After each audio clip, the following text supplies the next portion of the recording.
साथियों नमस्कार। 7 नवंबर के अंक में आप सभी का हार्दिक स्वागत है।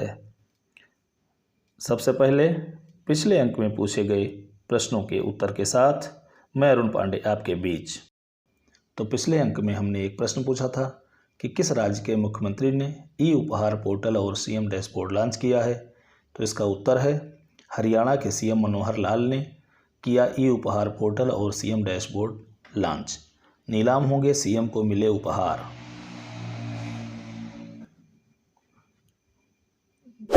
साथियों, अगर आप हमारे इस चैनल पर नए हैं तो सब्सक्राइब करके बेल आइकन दबाना न भूलें। और आइए शुरू करते हैं आज की प्रश्नावली। पहला प्रश्न आपके समक्ष। हाल ही में 17वां प्रवासी भारतीय दिवस सम्मेलन 8 से 10 जनवरी 2023 को कहाँ आयोजित किया जाएगा। तो इसका उत्तर है मध्य प्रदेश में। अगला प्रश्न, भारतीय नौसेना और ऑस्ट्रेलियाई नौसेना के बीच पासेक्स अभ्यास कहाँ संपन्न हुआ। तो इसका उत्तर है बंगाल की खाड़ी में। अगला प्रश्न, एजुथाचन पुरस्कार 2022 किसने जीता।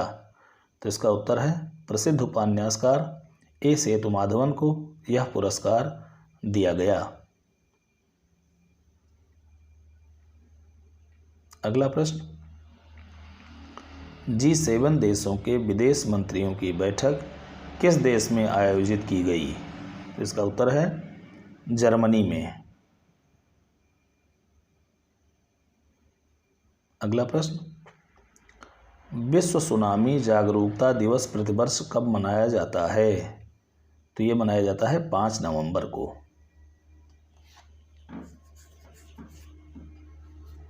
अगला प्रश्न, विश्व पर्यावरण दिवस 2022 की थीम क्या है। तो इसकी थीम है ओनली फॉर अर्थ। अगला प्रश्न, पासेक्स क्या होता है। तो पासेक्स दो सेनाओं द्वारा एक पासेक्स अभ्यास किया जाता है ताकि यह सुनिश्चित किया जा सके कि इसमें भाग लेने वाली दोनों सेनाएं किसी भी आपदा या युद्ध के समय सुचारू रूप से समन्वय और संवाद करने में सक्षम हैं। अगला प्रश्न, अंतर्राष्ट्रीय हॉकी महासंघ के नए अध्यक्ष कौन बने हैं।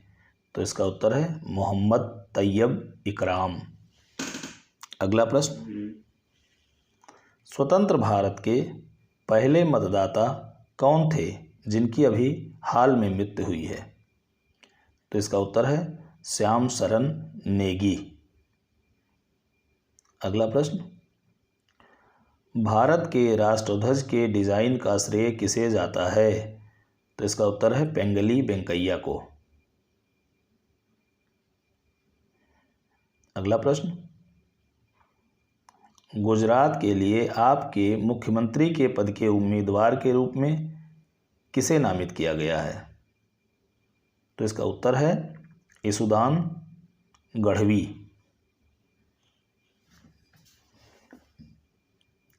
अगला प्रश्न, भारत द्वारा मिसाइल परीक्षण कब करने की उम्मीद है। तो इसका उत्तर है 10 या 11 नवंबर को।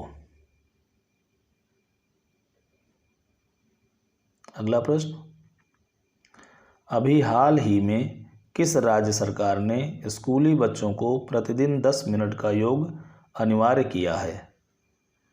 तो इसका उत्तर है कर्नाटक राज्य द्वारा।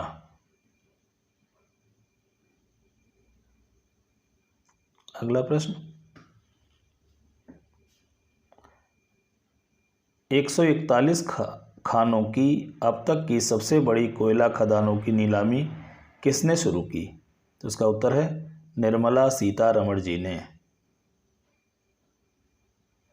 अगला प्रश्न, हाल ही में किस मंत्रालय ने 2020-21 के लिए परफॉर्मेंस ग्रेडिंग इंडेक्स जारी किया है। तो इसका उत्तर है शिक्षा मंत्रालय ने। अगला प्रश्न,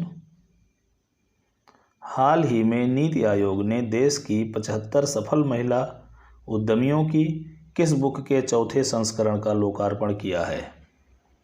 तो इसका उत्तर है innovation for you coffee table book.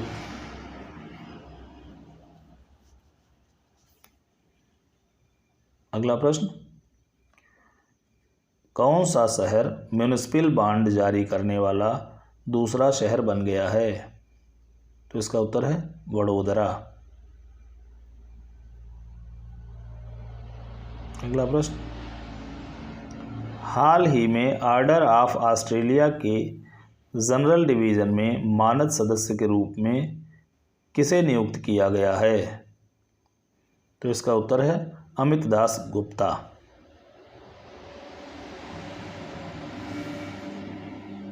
अगला प्रश्न,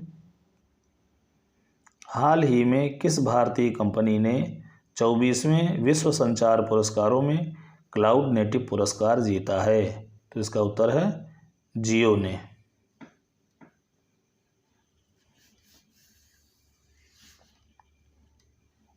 अगला प्रश्न, हाल ही में किस प्रसिद्ध फुटबॉलर ने खेल से संन्यास की घोषणा की है? तो इसका उत्तर है जेरार्ड पिक ने।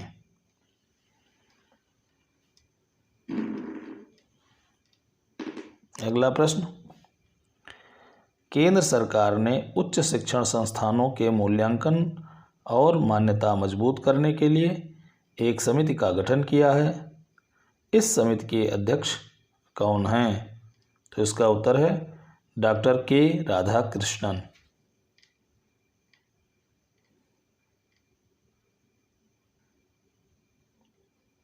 अगला प्रश्न,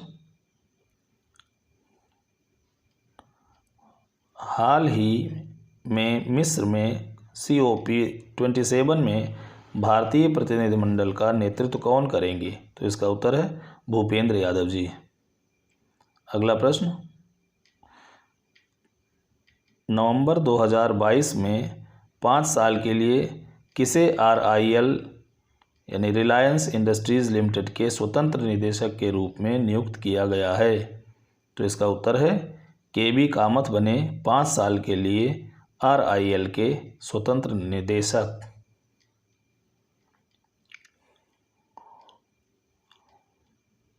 और अब अगला सवाल, भारत के कोलकाता में एशियाटिक सोसाइटी की स्थापना किसने की थी? तो इसका उत्तर है विलियम जोन्स ने। और अंत में आपके लिए एक सवाल, एक प्रश्न आपके लिए, इसका उत्तर आप कमेंट सेक्शन में देते हैं। हर बार की तरह तमाम साथियों ने हमारे सही उत्तर दिए हैं। इस बार का प्रश्न है, भारतीय सिविल सेवा परीक्षा को पास करने वाले पहले भारतीय कौन थे? तो ये था आज का अंक। इतने प्रश्नों के साथ आप सबका वीडियो के साथ बने रहने के लिए बहुत बहुत धन्यवाद। अगर आपने यह वीडियो पसंद किया हो तो लाइक और शेयर बटन दबाना न भूलें और अपने दोस्तों तक इसे पहुंचाएं। आप सबका बहुत बहुत धन्यवाद। जय हिंद, जय भारत।